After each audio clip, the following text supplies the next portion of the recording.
we're talking about more than 100 million ounces called for delivery. And what I want to look at now And I think is, that's how much they have right now in registered category, 100 million. yep, well, there we are. I'm going to show you. Here's the line for registered. Yeah, In October, there was 167 million ounces. By yeah. early January, 123. Mid-January, 114. Now, only 103 million ounces. The registered silver available for delivery is dropping very, very sharply. Now, Mm. don't forget, there's 429 million ounces, which could be called for delivery in March. Even if 25% of that, very low, a very, very low number is called for delivery. That's 100 million ounces, of which there's only 100 million ounces available for delivery anyway. And that number, that 100 million, is dropping day by day by day. So by the time we get to the 27th of February, when March arrives, we could well be in the registered category down to 87, 88 million ounces in registered against calls for delivery, even in a very conservative market of 100 million plus. Yeah. But I don't think it's going to be. I don't think it's going to be 25% of the March contract call for delivery. I think it's going to be more like 75% of I, this. I agree. And Clive, the other thing that people need to realize, and I was a futures and options broker for like 20 years, is that for silver, the January and February contracts, they're not the they're not like on the run, they're not like a front month. And despite that, people still want to take delivery in those months, which shows that they want the silver now. And March, though, that's the front month right now, and you usually see a lot more deliveries in the front month. So According to Maneco and Clive, COMEX registered silver has crashed from 167 million ounces in October to just 103 million, while March contracts show 429 million ounces in open interest. With 90 to 98% delivery rates in January and February, Switzerland's biggest dealers are completely sold out. Major family offices and high-net-worth individuals are draining physical silver globally as premiums hit $20 over spot. Thanks for watching. Give a thumbs up and subscribe to Fine Metals for the latest insights. So one of the biggest silver dealers, gold and silver dealers in Switzerland is called Degussa. They are currently out of stock. They were a day or two ago. They've not been able to get any silver stock in for weeks, literally. Of course, silver is coming in the door from sellers, but the second it comes in the door, it's taken by the next person who comes in. It's completely sold out. As far as so they got nothing at all in silver. As far as gold is concerned, they're almost sold out. All the small bars and all the coins have gone. So all they have left are the 250 gram bars, the 500 gram bars, and the 1 kilo bars. So literally, there is a visible shortage here in Switzerland, and Switzerland is the home to many, many family offices, very many high net worth individuals. So whilst I can't comment on the situation in other countries like the United States, what I do see is that in a country full of wealthy people who bank here, they are basically coming here and helping themselves to what silver or gold they can lay their hands on. I'm hearing, I was speaking with a guy just the other day, a young man who from the UK who's been trying to load up their silver vault, and they've been going around the various coin dealers trying to lay their hands on it, and the stuff isn't available, except that there's a little bit available, but this is more collector coins.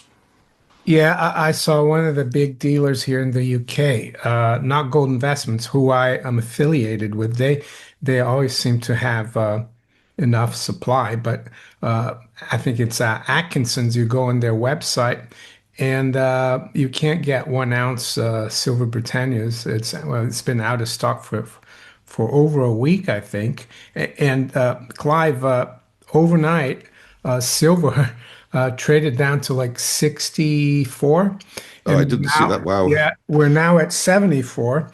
And of course, COMEX, they raised margins again last night on silver by 20%. That didn't help. And we're also hearing of this Chinese speculator who massively sold short on the Shanghai Futures Exchange, but the rumor is that he was trying to play the spread. He was trying to buy COMEX and sell China. He thought it was going to narrow, but I think all this volatility in silver, a lot of it is just speculative and paper, and I think what you said about what's happening in Switzerland and also what's happening in the UK is really more indicative of the real physical market. And I think, Clive, I've looked at the main U.S. dealers like SD Bullion or AppMax and others, to get 1 ounce of silver, like a 1 ounce silver eagle, it's around $90 or 87, 88. Now, what I wanted to show you, Mario, is why I think there's a crisis in the silver market looming for March. Yeah, do you need For, allow me to for you to share? yes, if Let I me could share the screen, that will give me. allow. Okay, there you go. You can share it now. Okay, yeah, I see now. Um, so just to give you a second, what we're looking at, and can you see it, Mario? Yeah, yeah, We're right up to date. This is what's called we're starting with the COMEX delivery notices month by month. And if I've converted it, these are contracts which are called for delivery on each month. But if you look at the graph below, the chart below, I've converted it to ounces, bearing in mind that every contract represents 5,000 ounces of silver. yeah, So we got the columns 2024 and 2025, and you can see that every single month in 25 is called for delivery, rate at 24. And overall, over the course of the year, just look at the bottom line here. If you look at the bottom line, it was more than, for the 2025, there was more than double called for delivery than 2024. yeah, Now let's focus. Let's focus on the months that we're in now. This is the delivery notices again, same as we saw above, but I'm just focusing here on January 24, 25, 26. In January 26, yeah, we went from 11 million, 11.8 million in 25 to 49.4 called for delivery, yeah, well up from 6.8 in 24. So we had a massive increase in deliveries in January. We're only 4 days into February, and we're seeing nearly as many contracts called for delivery as were called in February 2025. But what's interesting is I put a column here, open interest on 9th of January. So on the 9th of January, there were 19 million ounces of open interest for the February contract. Almost all of that, almost all of that has been called, all that 19 million has been called for delivery, i.e., we're talking about over 90% yeah. of what was open has been called for delivery in February. We've still got 4 million ounces left. That's probably going to be called for delivery. So we're going to see in the month of February probably something like 98% of the open contracts called for delivery. Yeah, I mean, a revaluation of gold, I think, is something which cannot be avoided by the United States. And they will not have, they will do it because it's another way of reducing the debt. The very simple mechanism of doing that would be a sale and repurchase agreement with the Federal Reserve. They would force the Federal Reserve into that, which means the Treasury gets to keep its gold, but effectively forces the Treasury to buy that gold and sell it back to them. Basically, they're paying the Federal Reserve with what's called gold notes, which are not part of the national debt. They are perpetual and they have no interest on them.